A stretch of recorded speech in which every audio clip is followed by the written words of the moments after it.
Hey, welcome to Cow Free Kicks. This leather-free shoe review is all about an unreleased gem from Adidas that's over 30 years old. Is the ADIDAS ZX0000 EVOLUTION.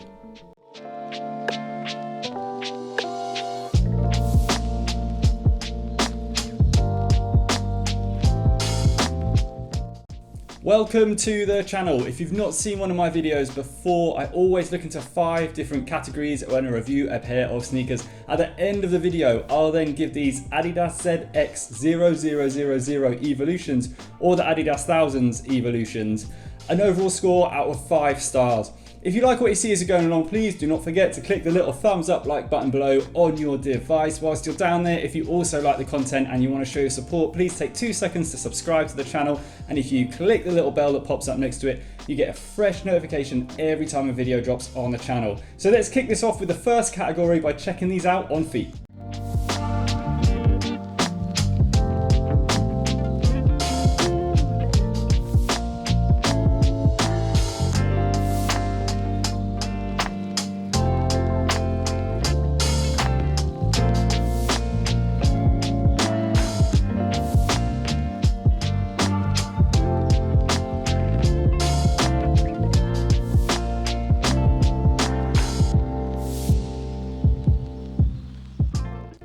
Got to admit, I had my reservations about the ADIDAS ZX0000 Evolutions when I saw the picture online, because I just thought they looked disproportionate. Now this is a prototype shoe, it was never released, and it was supposed to be released in 1989, but instead of releasing it, Adidas took aspects of this first ever ZX to create the new silhouette shape for the ZX series and also the EQT series. So this shape, this actual silhouette shape for the ZX has not seen the light of day for 30 years until Adidas have re-released it.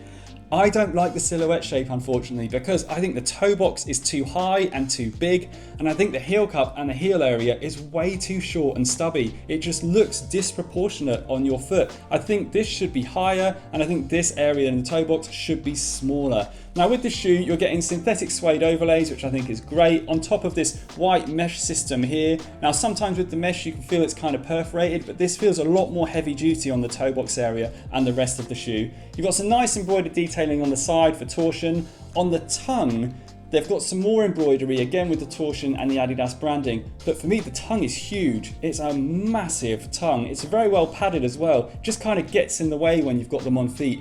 The laces on these are kind of thin and straw-like. I would have liked to have seen larger, kind of softer padded cotton laces for these. As you move around to the heel cup area, you can see a lot of hardened plastic on the shoe with more Adidas detailing. But again, there's no height to the heel on these, and I just think again it looks disproportionate on feet. You've got a large midsole here enclosing the torsion system. You can see that there with the yellow band on the middle of the midsole. The outsole for the shoe is very hardened grip. It's got an extensive grip on this shoe. You can see how thick it is, which is normally not quite so thick on the ZX series, but for these it is very thick and chunky. Next I want to move on to the comfort, where I want to put this torsion system midsole to the test on my backdoor step.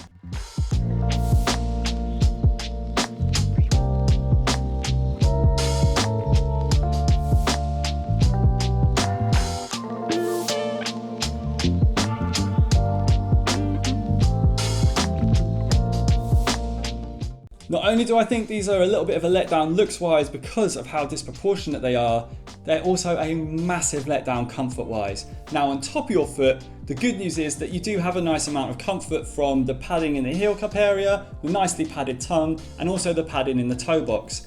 But underneath your foot, this midsole is incredibly hard to the touch. And you could see I was putting so much pressure on this midsole on the step out the back to see if it was responsive or if it had any bounce and give, but there was none. And when I was walking around in these, it just felt unflexible. Now it is an unflexible shoe.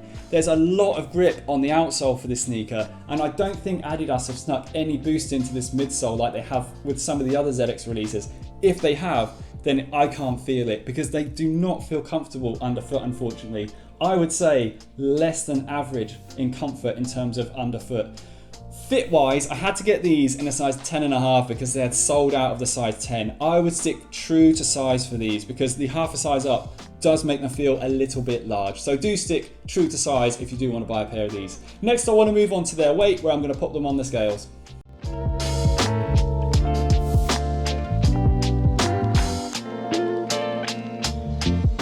Tipping the scales at 438 grams.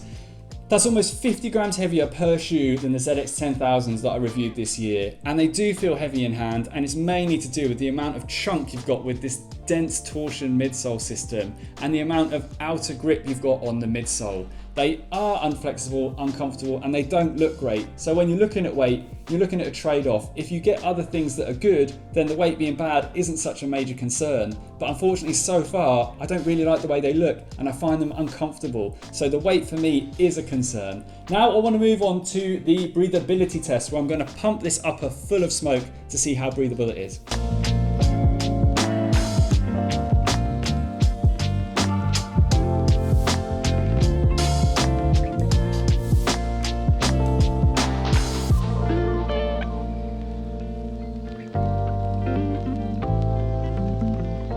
A really poor turnout with the breathability test. The smoke couldn't escape from anywhere on this upper other than with the lace loopholes. That's because this mesh that's been used on this shoe, now with some of the retro throwback re-releases that have been around, Adidas, Reebok, Nike, they all kind of use this softer, kind of less tightly knit mesh in the toe box areas and on the rest of the shoe, which does allow some smoke to escape, which makes them slightly breathable. But the mesh they've used on this re-release is very dense and heavy and slightly scratchy. So unfortunately, the whole upper for this shoe that is mesh with this other synthetic leather on top is really not breathable at all. So I'm really going to have to give these bottom basement marks for breathability. Now I want to move on to their price. Now these cost me a flat £100. And I don't mind that price at all. I think it is a fair price for a pair of sneakers in the ZX range.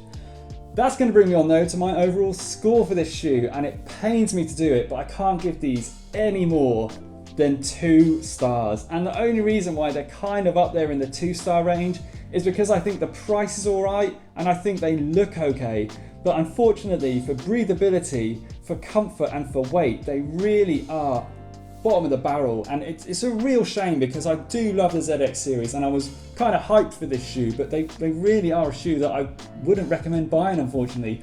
Definitely go for one of the other ZXs like the ZX8000 or the 10000 if you are thinking of going into the ZX sneaker range.